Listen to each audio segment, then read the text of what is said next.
சமக்ர சிக்ஷா அபியான் திட்டத்தின் கீழ் கடந்த நிதியாண்டு தமிழ்நாட்டுக்கான கல்வி நிதி 2152 கோடி ரூபாய் இதுவரை விடுவிக்கப்படாத நிலையில் இந்த நிதியாண்டுக்கான கல்வி நிதி ஒதுக்கீட்டையே சுமார் 1400 கோடிக்கு மேல் ஒன்றிய அரசு குறைத்திருப்பது அதிர்ச்சியை ஏற்படுத்தியுள்ளது. சமக்ர சிக்ஷா அபியான் என்ற ஒருங்கிணைந்த கல்வி திட்டத்தின் கீழ் தமிழ்நாட்டிற்கு வழங்க வேண்டிய நிதியை ஒன்றிய அரசு விடுவிக்க வேண்டும் என தமிழ்நாடு அரசு தொடர்ந்து வலியுறுத்தி வருகிறது.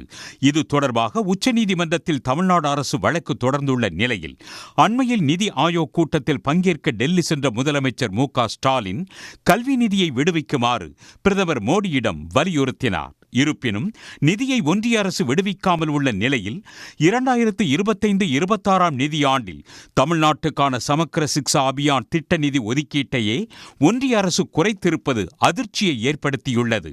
கடந்த 2021-22 நிதியாண்டில் தமிழ்நாட்டுக்கு 3009 கோடி ரூபாய் நிதி ஒதுக்கப்பட்ட நிலையில் பின்னர் அடுத்தடுத்த ஆண்டுகளில் தொகை உயர்த்தப்பட்டது.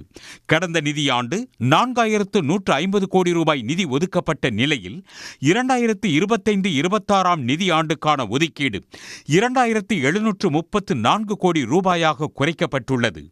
ஏற்கனவே ஒதுக்கப்பட்ட நிதியில் ஒன்றிய அரசின் பங்களிப்பான 2152 கோடி ரூபாய் இதுவரை விடுவிக்காத நிலையில் ஒதுக்கீட்டையே குறைத்திருப்பதற்கு கல்வியாளர்கள் கண்டனம் தெரிவித்துள்ளனர்.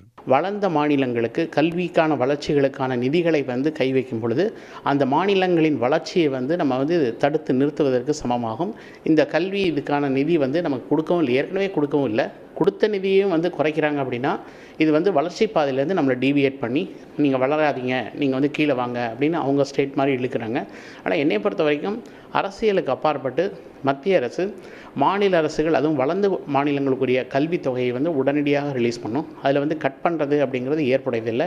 தெலுங்கானா, ஜார்க்கண்ட், மேற்கு வங்கம் போன்ற மாநிலங்களுக்கும் கல்வி நிதி குறைக்கப்பட்டுள்ளது. அதே நேரத்தில் பீகார், டெல்லி, கர்நாடகா, கேரளா, பஞ்சாப் ஆகிய மாநிலங்களுக்கு அதிக தொகை ஒதுக்கப்பட்டுள்ளது குறிப்பிடத்தக்கது. உடனுக்குடன் செய்திகளை தெரிந்து கொள்ள சன் நியூஸ் பெல் ஐகானை கிளிக் பண்ணுங்க.